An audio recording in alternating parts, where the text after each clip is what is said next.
Let's examine that policy decision and its implications in a bit more detail. Peter Major is the Managing Director at Modern Corporate Solutions. He's joining us now on the line. Peter, thank you very much for your time this evening. Let's start with the broad outlines of the bill here, because the draft that I've read, assuming I'm reading this properly, is essentially saying it's giving the state the first option to buy the stake, and if that can't be exercised, then citizens or firms owned by Botswana nationals are next in line. Is that the proper sequencing? Well, that's how it looks to me. So unless we're wrong and somebody tells us, that's how we're going to assume it is, and that's how investors are going to assume it is. And I want to think that somebody who has propagated this bill has taken into account investors, because most of the mining legislation I've seen in Africa the last 30 years never seems to take into account investors. And that's why it falls flat on its face, and it actually turns investors away and does much more damage than the good that somebody may have hoped it would. On balance, elaborate on that. When you say that the law needs to take investors into account, what are we talking about here? The ability of, it's so well and good to say, okay, we'd like to get local ownership, local shareholding, but does the domestic capital base actually exist to be able to buy into these massive stakes? Exactly. So when I see this legislation, we probably should have asked these questions 30 years ago in South Africa. You have to ask yourself, whose idea is this? We want a name, even a phone number and address. We want to know who initiated this. Who are the parents of this child to be? And then once we find out who is promoting this, why are they promoting it? How do they think, and who do they think this is going to benefit? So let's say we go through those stages and there's a government minister. Let's say it's the mining minister. And let's say it's his brainchild and he's checked it out. Say, what have you checked out? Who is this going to help? Is it going to help the country? How does it help the country? Is it going to help the average citizen, or is it going to help a couple of rich connected citizens? And is it a backdoor for illicit foreign money to come in because we don't think you've got the locals that can fund this, or are the local banks going to fund it? And if they do fund it, what are the pros and cons? What are the conditions? But you have to start with foreign investors, because that's where the money comes from for almost every mining project in Africa. It comes from foreign investors. So you've got to look at this legislation before you promulgate it, before you make it into law, and say, is this going to detract and turn them away? Because if it turns them away, you may never get them back again. And you may be damaging your mining industry, like the ANC has done in South Africa for 30 years, irreparably. In Botswana, they've done a very good job of managing their mineral endowment, especially diamonds. But they've worked with a professional company that knows how to mine, that knows how to train, that has world-class standards. They've worked with some fly-by-nights too. They're trying to get their copper industry going.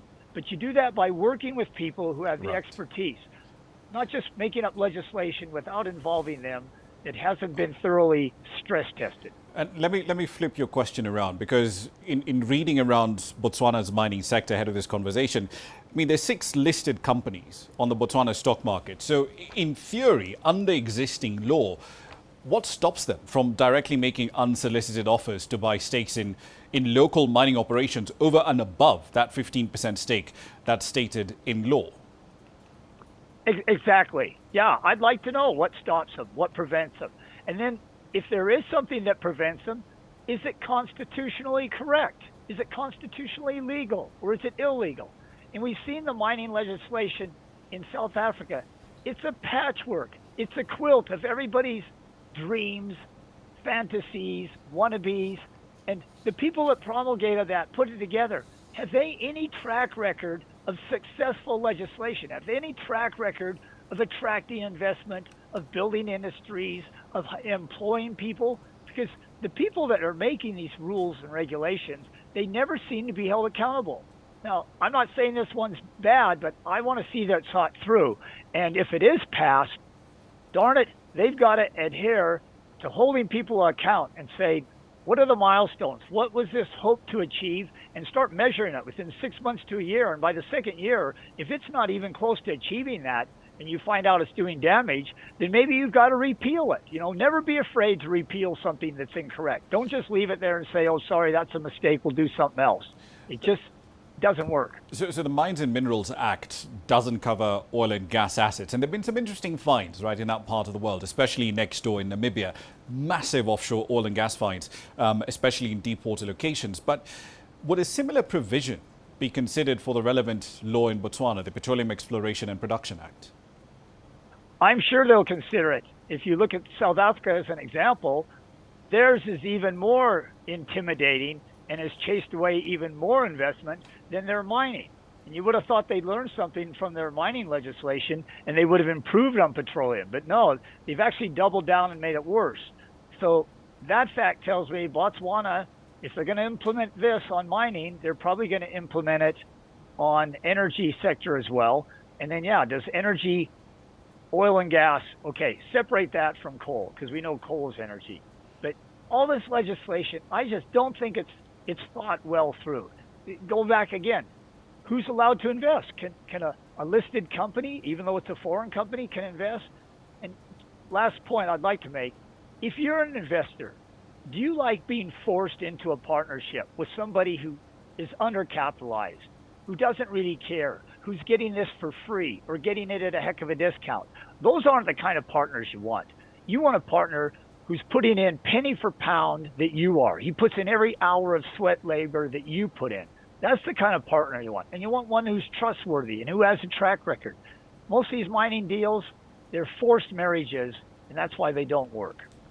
One last question for you, Peter. So the bill is also proposing, there's an interesting clause in it that says mining companies should process their output in the country, quote, as far as is economically feasible. Putting that into words is usually the easy part, but you have to build out all of this infrastructure. Do you have the energy? Do you have the logistics in place to actually move stuff in and out of the country? But let's say, for the sake of argument, that bill was law right now. How would it change mining operations in the country? Look, that law doesn't really need to be put in place. Capitalism is always looking to make another buck, to make more value out of the investment they put in. South Africa didn't have any of that legislation for 120 years. And you saw the companies that were digging that rock out of the ground, they didn't want to give away any profits unnecessarily. They upgraded and they refined to every degree possible to capture as much of the profit and revenue from what they dug up. So legislation forcing people to do that just drives investment away, because if it's not economic, that company doesn't want to do it. You can't force companies to do things that are uneconomic. It's just that simple. So they will do it. Make it easy. Say, we encourage you to do it, and here's how we want to encourage you. We want to give you tax holidays, or we'll suspend the lease, or reduce the lease, reduce the tax rate. We'll give you low interest financing. Rather than come out there with a club all the time and chase every possible investment dollar away, come out there with a basket full of carrots. Say, we'd love you to do this. We want to help you do it. We encourage you. Ask suggestions. What can we do to make you upgrade your materials here further?